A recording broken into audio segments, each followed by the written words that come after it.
welcome to the 63rd episode of NiinaNknitting. My name is Niina and I live in Jyväskylä in central Finland with my husband, our two kids and a dog. Today is Monday the 5th of October and it's kind of a gray, rainy day. Not too cold. I think it's about 15 degrees Celsius, so that's pretty okay. Today I have 3 finished objects to show you, one whip and just two things sewing. Hi, this is Niina from the future. I knew I forgot something. You will see a video after this podcast episode appearing on my channel. Wow, that was a really good sentence structure. Sorry. Yes, there'll be a few videos in French coming in my channel, on my channel. That doesn't mean that I'm going to start making podcasts in French, but it's for the Knittage event. I'm going to talk about it just a little bit more in this episode. But yeah, that's just stuff. It's the same kind of stuff that I show in this episode, but just from a little different angle and in another language. So don't be alarmed or confused if you don't understand what I'm talking about. That's just, me trying to speak French. Yeah, so let's get started with the knitting. The sewing part will be right at the very end of the episode, so if you're not interested, you can just skip that part. Right, so my first finished object is something that I have ready in here. So it's these gloves. If you saw my episode last time, you saw I was knitting the straightforward mitts by Mone and Dräger. And this is it. As you can see, they're not mitts, they're not fingerless. But since they fit so well around my hand, the palm in here, I decided since I need gloves, I'll just turn them into some gloves. Last time I had done the ribbing and I had started on these sort of ribbing things in here, but I hadn't knit a lot of them. I was knitting these 2 at a time on magic loop, and the majority of the gloves were knit with 3.0 millimeter. That's US size 2.5 Chaubu needles on magic loop, and the wonderful yarn that I have is this Cosmic Strings sock. The colorway is called Warrior. It's not in focus, sorry. So Warrior, 75% superwash merino, 25% nylon, and there are 400 meters and 100 grams. I still have about 30 grams left. And I really, really love this colorway. You see how it turns out differently in the stockinette section than in the other section where you have the ribbing. It's amazing. It's really amazing. I totally love it. Yeah, but it's getting colder, or not now, but it will. And I have a pair of gloves. Yay! That was my first finished object.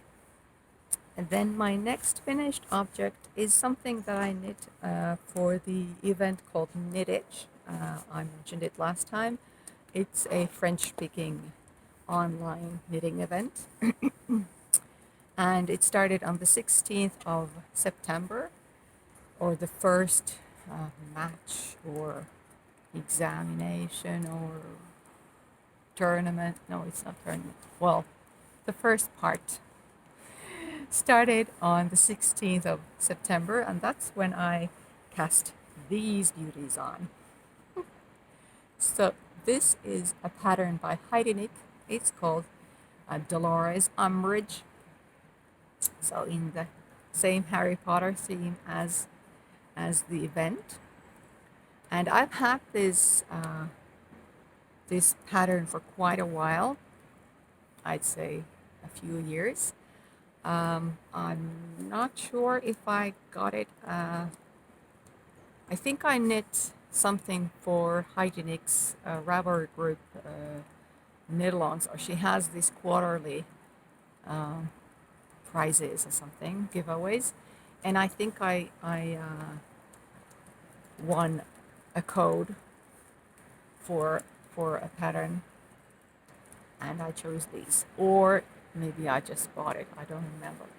Anyway, I do love this pattern, even though it's very, very, it is simple. Well, it's not plain stockinette, but it's not difficult at all. There are no real cables, or sort of one by one, but she has instructions how to do it without doing it as a cable. So, just wonderful. And of course, the heel that she makes. This is a little bit different from many of her heels, but the same kind of idea. You make increases, you're knitting it on in the round from cuff to toe, and you start making increases for the heel at some point, and then when you've finished the increases, you start doing short rows to turn the heel, and then you continue making the foot, and then kitchener the toe. It is amazingly beautiful. The yarn, I didn't mention the yarn. It's from a Finnish dyer, Eluded Fibres. This is a dyer that no longer dyes. I'm sorry, because it is a wonderful colorway. This is her sleek merino base, so it's a basic superwash merino 75-25 base, 400 meters in 100 grams, and the colorway is called Monkey. I don't remember how much, but I have a little bit left, but we'll see what happens with that, what I make of it. But as you can see, there are speckles, like these sort of rusty red speckles, a lot less at this end of the skein, because what I always do with my socks is that I wind the skein into a cake, and then I started as well. I was knitting these two at a time on magic loop using my 2.5 millimeter Chowwool needles, and I take one end of the yarn from the inside of the cake and one from the outside of the cake. So there were fewer speckles at one end of the skein than on the other, but I think it's just fun. I don't mind at all. They're beautiful and they're my size. I'm keeping them.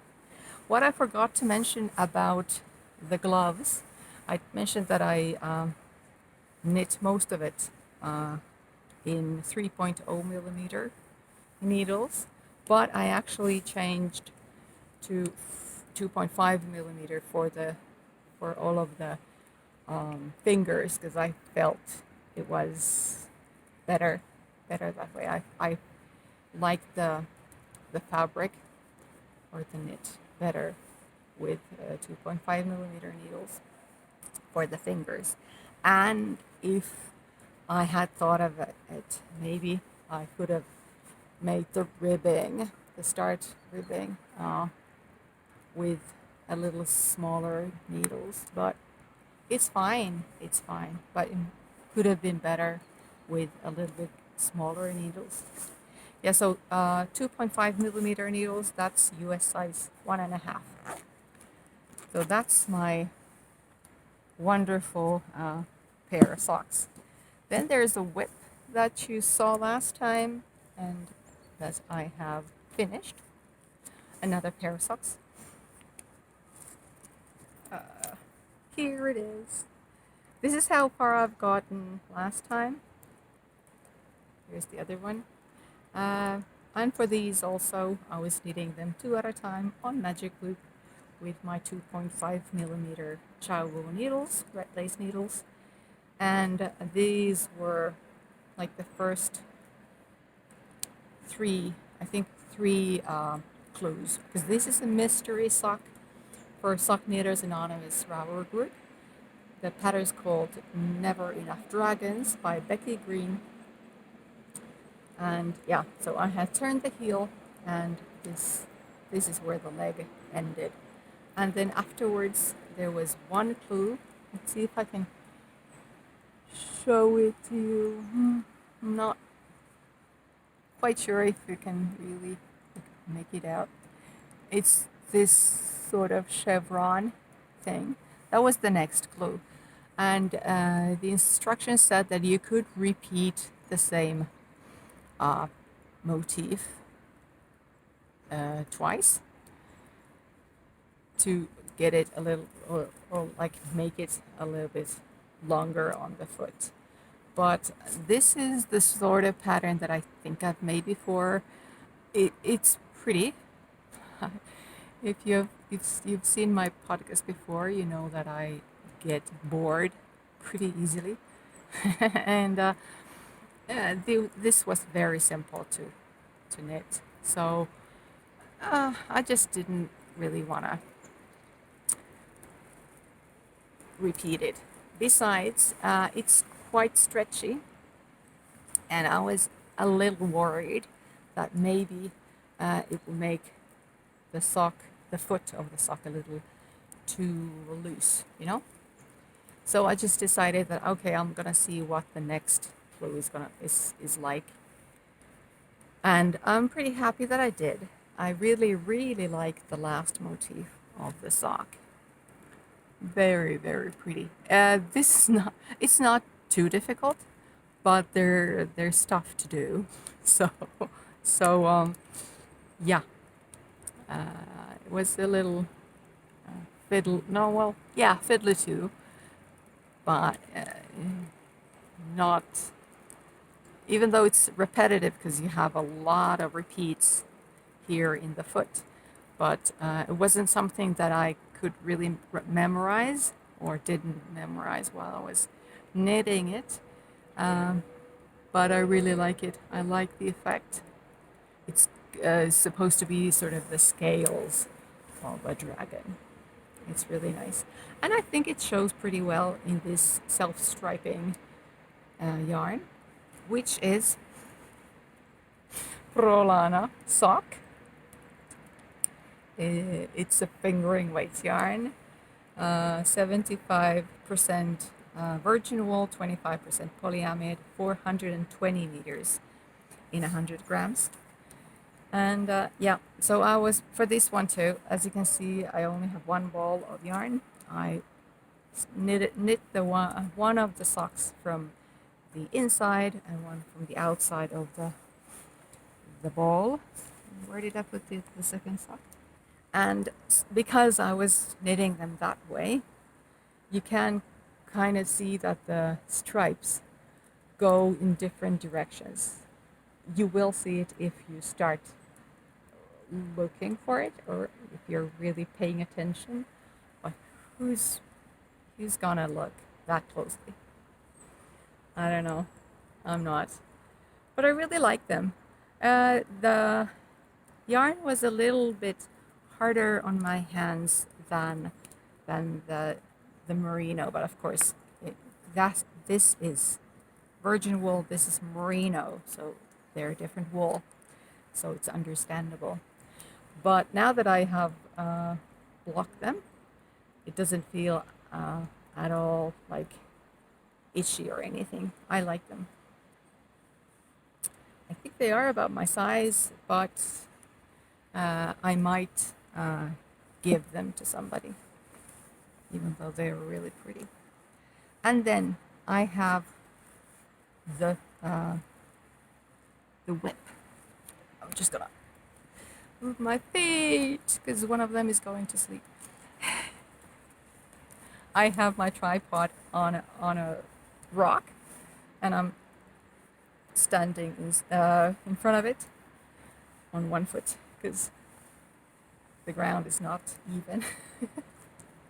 Yes, okay. So my work in progress is something that I cast on. I don't remember when. It's been a while. I have knitted for a while after I had finished the socks.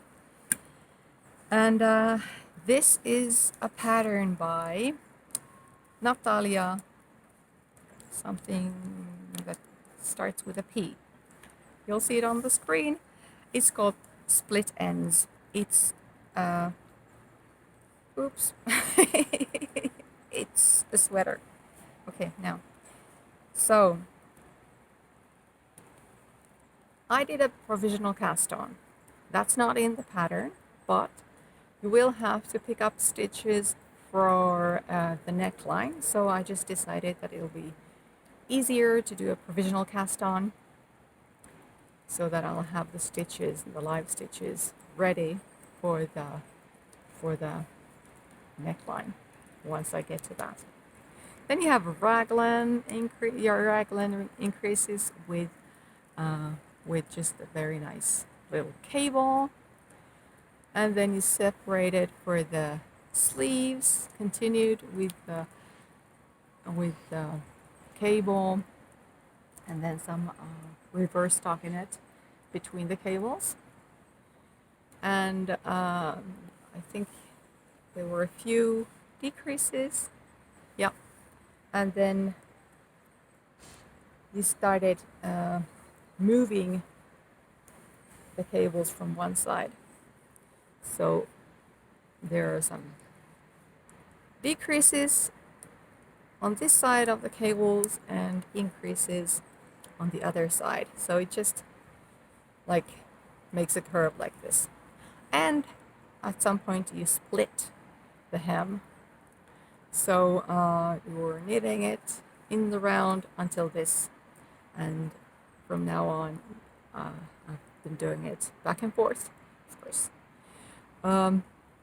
The other side of the sweater is just straight towards the hem. The idea is that once I've finished the sweater, there'll be a sort of a lace, like a shoelace, a cord or something that you will put through the holes of the cables. Put through the cables and sort of weave it like this. We'll see how it looks. I know that there are some versions of the same pattern, people that have not split. They have moved the cables, but they haven't split between them. But I just figured that, nah, I'll do it like this. I have already started a little bit of the ribbing. I used my 5.0 millimeter needles for most of the sweater. I actually started with 4.5, but then I decided that I didn't like the fabric I was getting. I thought it was a little too dense, so I had to go and buy some new tips for my Knit Pro interchangeable set. I have the wooden tips. So I didn't have 5.0 millimeter tip, and that's, I think, US size, maybe 8. You'll see all the info in my Ravelry pages that I have linked down below in the description box. But yeah, So I use my 5.0 millimeter from a certain point on, because I had started with the 4.5, decided, nah, it's not good. I ripped it back, but not all the way because I didn't want to undo the provisional cast on. So for the most part, I've used my 5.0 millimeter needles, and then I changed into the 4.5 tips for the ribbing. You can't see it, but it doesn't matter. Can't see that it's a 4.5 millimeter, can you? Anyway, so this yarn, I didn't talk about the yarn yet. It is Falk superwash ull. It's wool in Norwegian, I guess. It's the same word in Swedish.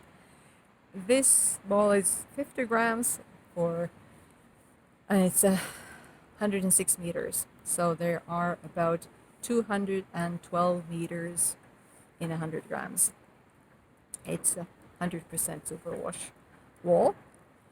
And this is actually the same kind of wool that I use, of yarn that I used for a sweater that I made for my daughter a few years ago.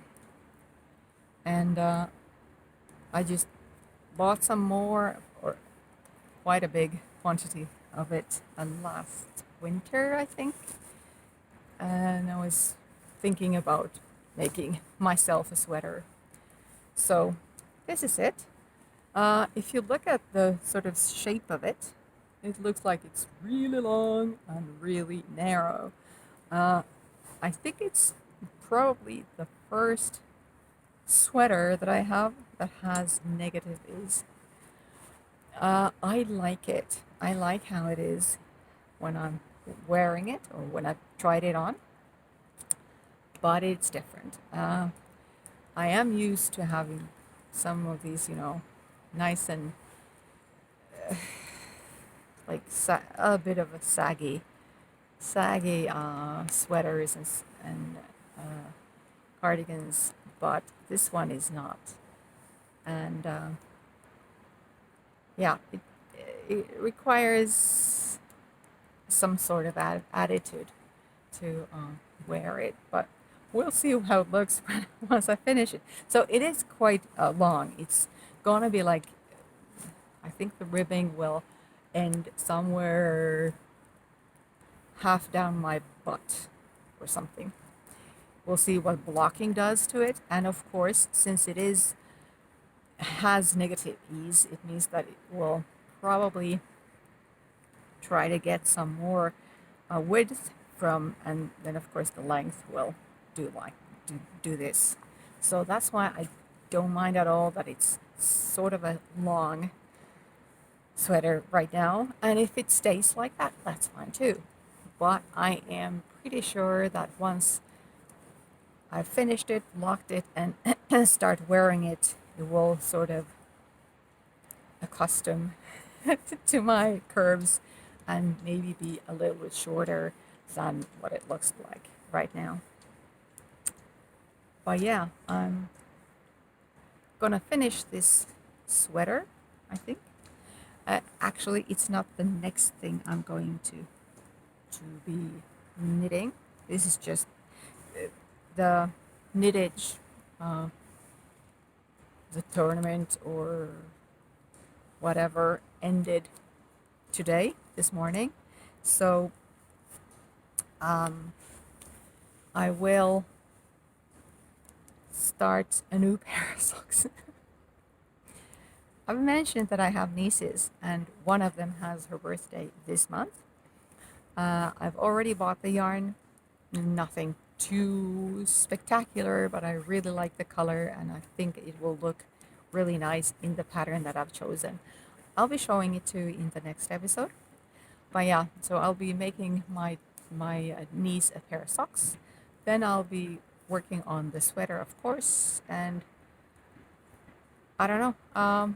There is a backpack that I've actually already started crocheting for myself, but it uh, I started to do the sort of bottom of it, and it's not good. I'm gonna just rip it out and start it again and try a little bit different. I, my yarn is of course nowhere near what's recommended in the pattern, so I'll have to make some adjustments to the pattern. So I think I'm just gonna show it to you when I have sort of a workable version of the backpack. But other than that, I don't know. We'll see. There'll be some sewing here, a video clip of some stuff that I've sewn. I've talked about this before in my previous episodes, that it's not easy to find clothes for my daughter at the stores.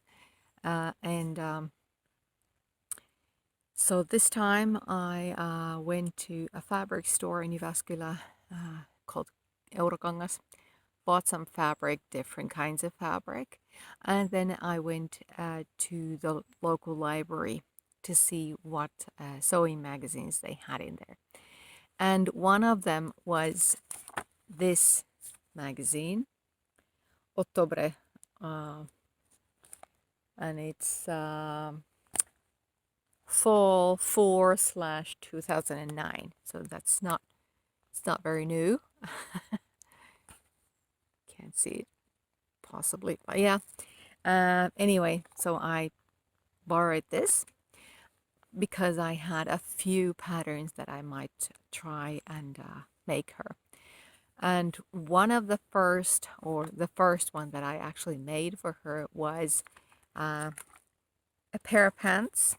Here's a photo of it on a girl that's totally different size than my daughter. And you're supposed to sew these folds under the knee. The fabric that I got was thicker than the one that they have in the picture, I think. So I just decided that I'll try one version with the fabric that I had without these folds and just see how the sizing was. The biggest size they had for these pants is 140 centimeters, and in the stores 140 centimeters size clothes are a little comme ci comme ça, maybe not.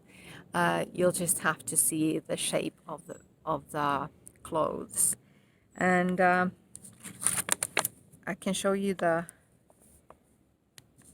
what it looks like in the drawing, whatever. So it's this one, and there's only one piece for each leg, of course. So you cut out two of these and then you sew them together, and that's what I did. But once I had traced the piece on the paper, I tried it on my daughter.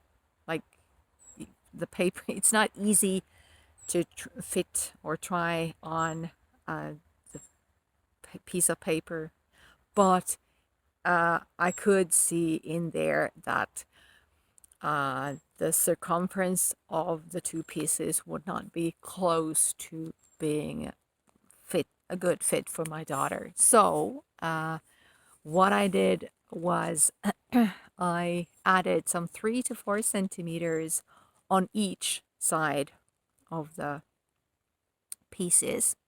So they are at I think about 15 to 20 centimeters more in the circumference of the pants than in the biggest size of this magazine. And once I had cut out the pieces from the fabric, I used some of those snaps, no, not snaps, you know, the claw things that you can use when you're sewing if you don't want to use just normal pins. Anyway, so I attached the sort of the between seam, the crotch seam, whatever, uh, from like 15 centimeters to see and for her to try it on. And when she tried it on, it felt like, okay, yeah, this is gonna be okay, at least, and we'll see how it goes otherwise, but you know, there'll be enough of the fabric or the pants. She'll be able to get it up on her waist. That was the point of trying it like that. And so I sewed them together, and I used this kind of fabric with stars, and well, here they are. I don't have any photos of her wearing these pants yet, but by the time I get this episode edited, maybe I will, and maybe I'll be able to put it on the screen. But yeah, so it's very, very basic. No seam here on the outer side of the leg, just on the inside of the leg, and then of course this seam. And then I folded it from the waist to put an elastic band in there. And yeah, they're good. They're a good fit. The leg was long enough. I don't think I added a lot of fold seams or fold allowance at the end of the pants or the legs. If I remember it correctly, the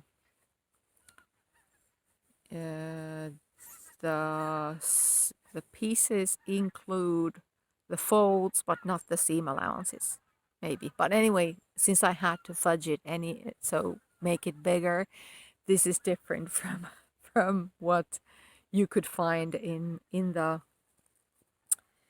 magazine. But yeah, so I have a pair of pants for her, and you know, it's not just a t-shirt fabric, it's a little thicker, a little different. And yes, you may have seen a picture of her wearing these on the screen. That was my first attempt on a pattern from this magazine. I gotta say that the pictures here in the magazines aren't great, but it's this long sleeve t-shirt that the girl is wearing in this photo. It's supposed to be made out of two different kinds of fabric, two different kinds of striped fabrics. I didn't do that. I had different fabric, but just your basic t-shirt fabric. And this pattern is sized from 122 centimeters up to 158 centimeters. So it's quite a wide range, and it's de-sizing, which at least in Finnish clothes means that it's for a little heftier, whatever the politically correct term is, people. So not only children, but in adults too. If you have de-sizing, it means that it's for somebody who's not very slim, not a lot of overweight, but just not very narrow. So this is the shirt I made her. So I already had this sort of purple, is it? Bluish purple, whatever, colored t-shirt fabric at home. I have made a t-shirt for myself. I think I used it for one of her t-shirts before, so I had quite a bit of it. But this is something that I just bought from Eurokangas. One of those like sale places where you have well, I do have quite a few meters of this fabric also now. But yeah, so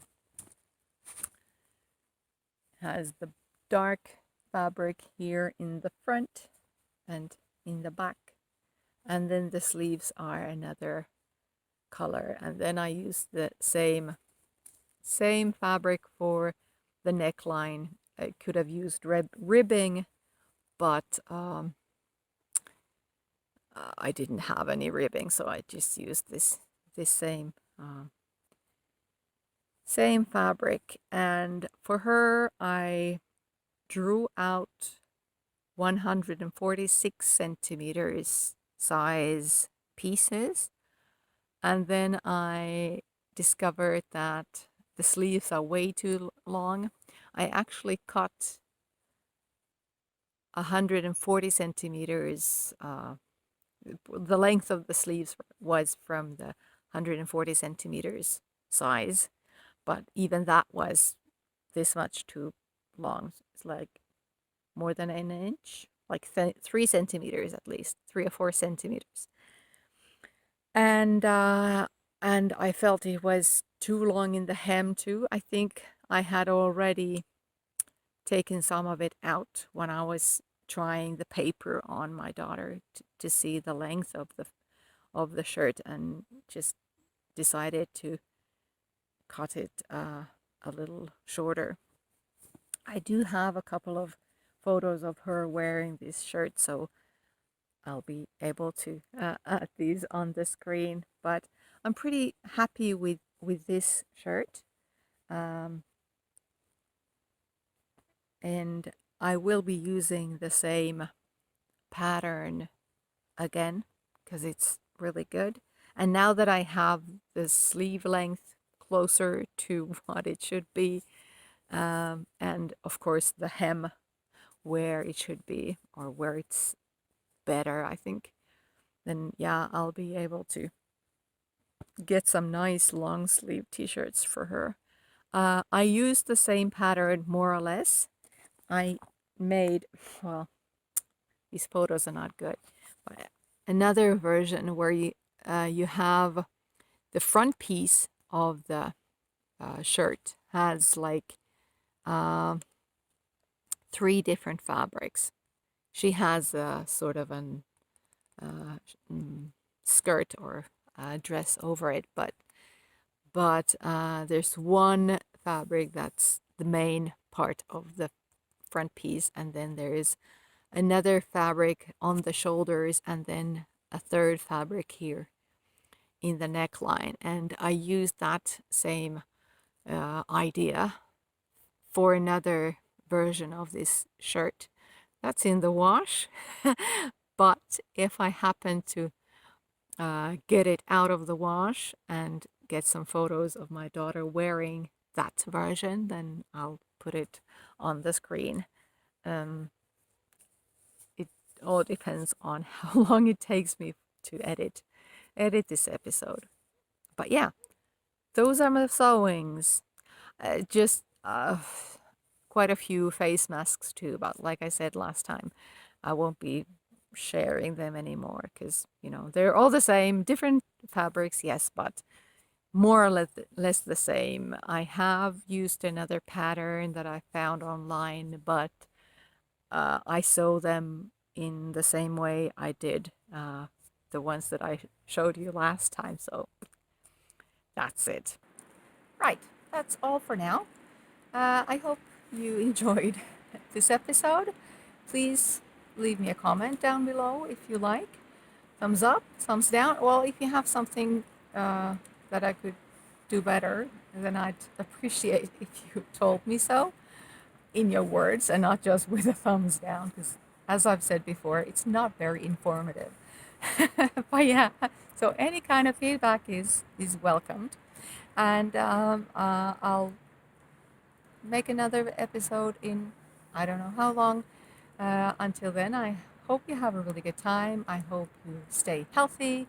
I hope you stay in a good spirit for us Finns, especially since we're heading towards the darker part of the year where the sunlight is getting fewer or less and less, and and well, the weather is gonna be not as nice as it has been. Sorry, I'm really bad at this. So,